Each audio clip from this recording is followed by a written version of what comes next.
네, 방금 소개받은 한양대에 있고 지크루트 대표라고 있는 오해록입니다.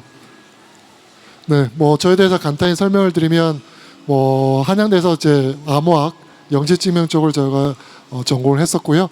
이걸 가지고 블록체인의 프라이버시를 향상시키는 그런 응용을 개발했었고, 그것을 이제 상용하기 위해서 3년 전쯤에 지크립토라는 회사를 창업을 해왔습니다. 지크립토는 올해 CES에서 최고 혁신상을 블록체인으로 받았고요.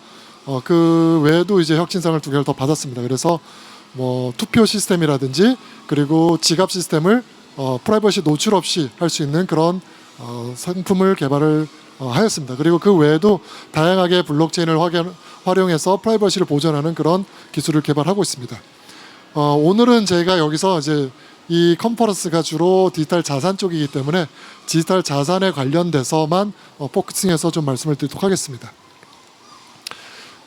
디지털 자산, 즉 금융 쪽에서 가장 이제 중요한 규제라고 할 수 있는 것은 투자자를 보호하는 것, 그리고 다른 하나는 자금 세탁이라든지 테러 자금 금지라든지 이런 그런 걸 이제 금지하는 그런 이 두 가지 축이 가장 중요한 금융 규제의 틀이라고 생각을 하고 있습니다. 투자자 보호라고 하는 거는 투자자가 가지고 있는 자산을 보호하는 것, 그리고 또 하나는 투자자가 우리가 장부라든지 이런 게 적을 텐데 투자자의 개인 정보를 보호하는 것도 투자자 보호에 굉장히 중요한 틀이라고 생각하고 있습니다.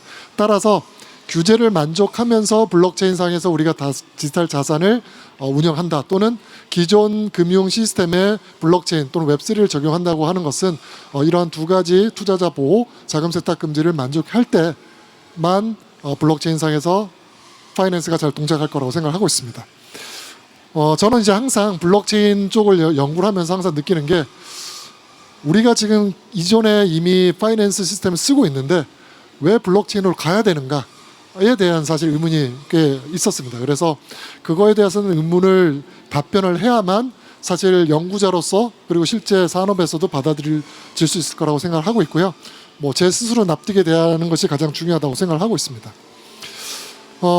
금융 부분이 이제 파이낸스 부분이 블록체인 또 웹3로 가야 되는 이유를 생각을 해보면, 사실 비트코인 나온 게 2008년 금융위기 때 나왔었는데, 그때 나왔던 이유 중에 하나가 사실 투명하지 못했던 점이 있었던 거죠.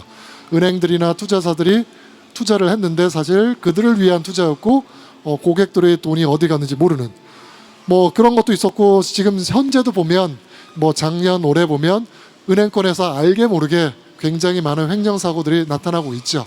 그 이유가 생각을 해보면, 금융권에 적혀있는 정보는 은행권 안에만 적혀있지 사실 외부에서 어떻게 동작하는지 잘 모르는 그런 부분이 있습니다. 특히 투자 같은 경우에는 투자사의 상품을 우리가 구입하는 거지 직접적인 투자가 불가능하다는 그런 단 한계점이 있습니다. 이런 이제 사건 사고를 막기 위해서 블록체인 이전에는 그냥 법을 제정했죠. 또는 회계감사 같은 걸 통해서 회사들이 뭔가 잘못한 일이 있는지 맞게 하고 있는지를 주기적으로 1년에 한 번씩 이런 식으로 회계감사를 했는데, 사실 이 회계감사에서 들통나지 않는 경우도 있었고, 그리고 이 주기가 길다 보니까 들통난 이후에는 사실 돈을 찾을 수 없는 그런 문제들이 많이 발생을 하였습니다. 그러면 이런 문제점에 대해서 블록체인이 어떤 역할을 하고 올 수 있느냐? 우리가 이렇게 알고 있는 거죠. 블록체인이 투명하니까 어떤 일이 일어나고 있는지 내가 확인할 수 있고, 따라서 내 돈이 어떻게 진행이 되고 있는지 내가 확인할 수 있다.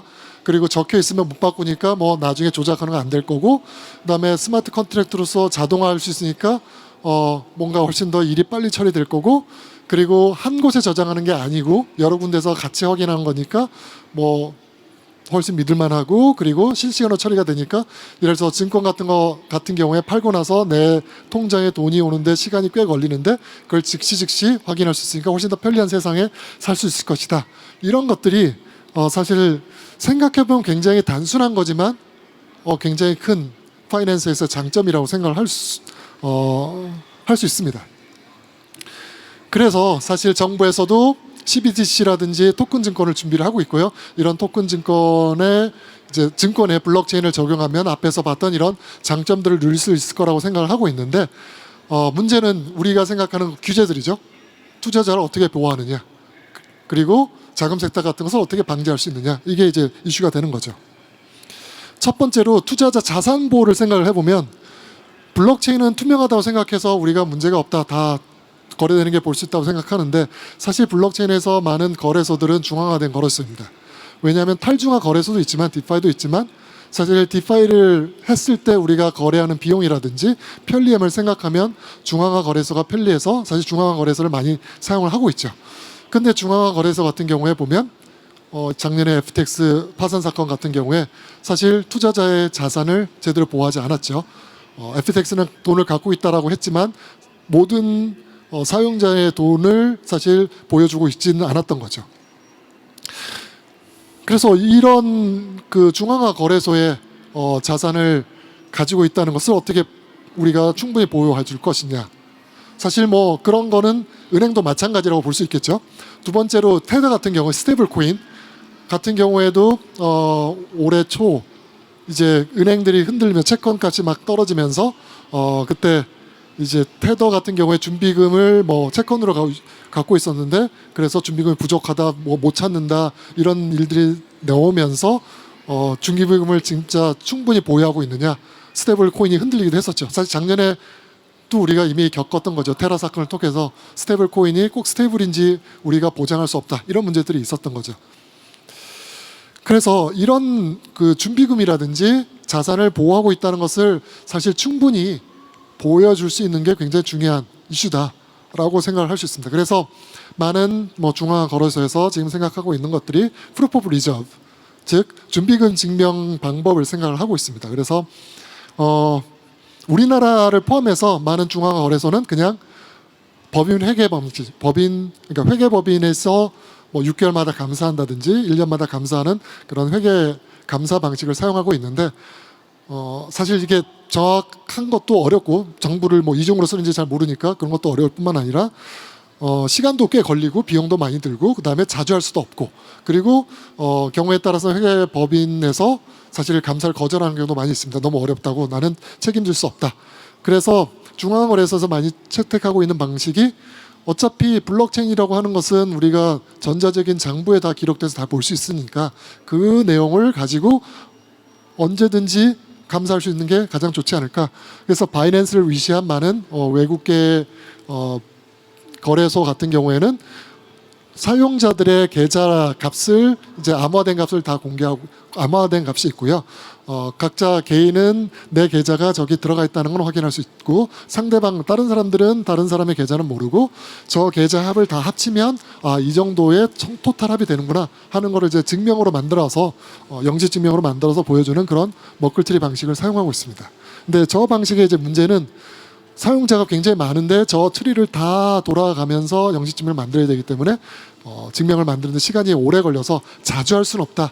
그래서 바이낸스 같은 경우는 한 달에 한 번 정도 한 30시간 이상이 걸려서 저런 증명을 생성을 하고 있습니다. 그래서 우리가 이제 이런 그 준비금 증명이라든지 이런 것들이 어디에 쓰일 수 있고 필요한가 생각을 해보면 토큰 증권 같은 경우에 증권회사들이 토큰을 발행해서 유통을 할 텐데 자기가 가지고 있는 토큰 이상으로 사용자 계좌에 들어있다고 얘기하면 안 되겠죠. 그래서 총량을 계속 확인시켜줘야 되는데 현재의 전자 토큰이라든지 뭐 종이 토큰 같은 경우에는 예탁 결제원에서 이 작업을 이제 계속 감사하고 장부를 쉐어하는 형태로 테스트를 하고 있습니다. 그런데 토큰 증거 같은 경우에는 사실 그 작업이 더 자동화되면 좋기 때문에 자동화할 수 있는 그런 프루프 오브 리저브 기술이 필요하다. 한국은행의 CBDC 같은 경우에도 한국은행에서 이번에 얘기한 거에 보면 한국은행에서 CBDC를 발행해서 은행에 내려보내고 은행에서는 받은 CBDC를 기반으로 예금 토큰이라는 걸 발행해서 그 예금 토큰이 실제로 아마 일반 사용자들이 사용하는 그런 형태가 될 텐데요. 그러면 은행들이 예치한 CBDC 이상의 예금 토큰을 발행하지 않았다는 걸 증명할 필요가 있겠죠. 더 나아가서는 은행이 발행한 예금 토큰을 기반으로 예를 들어서 어떤 회사에서 뭐 포인트를 발행하다든지 그런 경우에도 내가 예치한 금액 이상의 토큰을 발행하지 않았다라는 것을 증명할 필요가 있게 되겠습니다. 그 외에도 이제 많은 디지털 자산 쪽에서 NFT라든지 이런 걸 발행할 때 실물 자산에 기반해서 더 이상 많은 토큰을 발행하지 않았다는 것을 증명하는 용도로도 사용할 수 있습니다. 네, 그래서 금융규제는 크게 보면 투자자 보호, 그다음에 자금 세탁 금지인데 자산 보호는 저런 프루프 오브 리저브로 이제 한다고 치고 그럼 투자자 정보와 자금 세탁은 블록체인에서 어떤 역할이 있기 때문에 저게 필요한가? 보시면 사실 블록체인에 우리가 어떤 데이터, 거래를 저장할 때 뭐 이더리움이나 모든 거래를 보면 다 투명하죠. 그래서 누구한테 돈을 보냈는지 사실 다 보이고 있습니다. 그런데 이게 우리가 사용하고 있는 기존의 파이낸스 시스템, 은행권 이런 데서 쓰게 되면 사실 프라이버시 문제 때문에 문제가 생기는 거죠.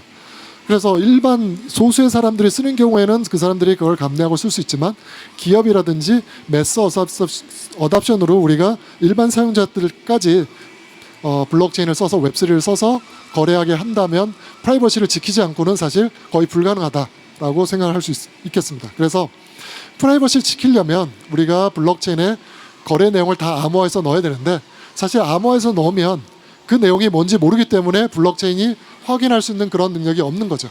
따라서 블록체인이 암호화된 내용을 보여주지 않고도 확인할 수 있게 거래 무결성이라든지 완결성을 확인할 수 있게 해주는 기술이 영지식증명, 제로 날리지 프루프라고 생각을 하시면 되겠습니다. 그래서 블록체인은 암호화된 거래 내용과 그 내용에 맞다는 영지증명을 같이 넣게 되면 우리가 프라이버시를 지키면서도 거래 내용이 맞다는 것을 확인할 수 있게 됩니다. 그래서 이런 이제 영지증명을 써서 우리가 할 수 있는 것들은 뭐 토큰 증권 CBDC 같은 경우에는 각각 유저들의 그런 어카운트 값들이 다 암호화된 상태이고 이 암호화된 상태의 값을 다 합치면 이 정도 값이 나오는구나, 정확하게 이게 나오는구나 하는 것을 영지증명으로 우리가 프루브를 할 수 있는 거죠. 그래서 이런 것을 우리가 저희는 이제 GK-P-Wall이라고 얘기를 하고 있고요. 또 다른 하나는 거래 내역에 대해서도 마찬가지로 영지증명을 써서 실제 사용자들이 보이는 것을 감출 수 있는 그런 기술을 저희가 가지고 있습니다. 네, 그리고 넘어가도록 하고요. 그래서 POR 같은 경우에는 아까 말씀드린 대로 프라이버시를 보호하면서도 그러니까 사용자 각각의 개인이 얼마를 갖고 있는지 모르면서도 토탈에서 얼마를 금융권이 뭐 발행했는지 유저 어카운트에 있는지는 증명할 수 있는 그런 방법이고 여기서 중요한 것은 사실 얼마나 빨리 증명을 생성해서 우리가 실시간적으로 예를 들어서 확인할 수 있는지 이런 것들이 이제 중요한 기술이 되겠습니다. 그래서 POR을 잠깐만 설명을 드리면 사용자들의 금액이 있고 이 금액들은 다 암호화된 상태로 그냥 공개되어 있다라고 보시면 되고 금융권에서는 내 그 계좌 은행 안에 있는 사용자들의 총 금액의 합이 얼마다라는 것을 이제 보여주는 거고 각각의 개인들은 이 공표된 내용 안에 내 계좌의 합도 포함되어 있구나. 그래서 내 계좌가 잘 운영이 되고 있구나 하는 것을 확인할 수 있게 됩니다. 네, 그래서 저희가 한번 실제로 POC로 동작하는 것을 이제 만들어봐서 저희가 만든 거 같은 경우에는 증명을 생성하는데 밀리미터 세컨드. 그러니까 기존에 바이낸스 쓰는 것들이 한 30시간 이상 프루프 시간이 걸리던 것을 수밀리 세컨드로 줄여서 실시간적으로 계속 들어오는 트랜잭션에 대해서도 프루프 오브 리저브를 할 수 있도록 하는 기술을 개발을 하였습니다. 네. 그리고 GK 월릿이라고 하는 저희가 이제 올해 CES에서 혁신상 받은 기술 같은 경우에는 프라이버시를 보호하면서도 작은 세탁 방지라는 그런 규제를 준수하는 그런 기술이 되겠습니다. 그래서 이거는 큰 축이 프라이버시를 위해서 경보를 암호하지만 감사를 위해서 오디터를 둬서 예를 들어서 뭐 한국은행이라든지 뭐 금융감독원 같은 경우에는 거래 내용을 볼 수 있도록 하는 그런 기술을 개발을 하였습니다. 네, 그래서 고객 같은 경우에는 자기 내역이 암호화되어 있기 때문에 뭐 이웃에 있는 사람이 내 내역을 볼 수 없지만 감사 기관 같은 경우에는 테러 자금이라든지 불법 자금을 검사할 수 있도록 하는 그런 키를 가지고 확인할 수 있는 기능을 가지고 있습니다. 네, 그래서 저희가 생각할 때는 네, 이러한 기술들이 토큰 증권이라든지 CBDC라든지 뭐 실물 자산 토큰이라든지 이런 곳에 꼭 필요한 그런 규제와 기술로서 활용될 수 있을 거라고 생각을 하고 있습니다. 네, 감사합니다.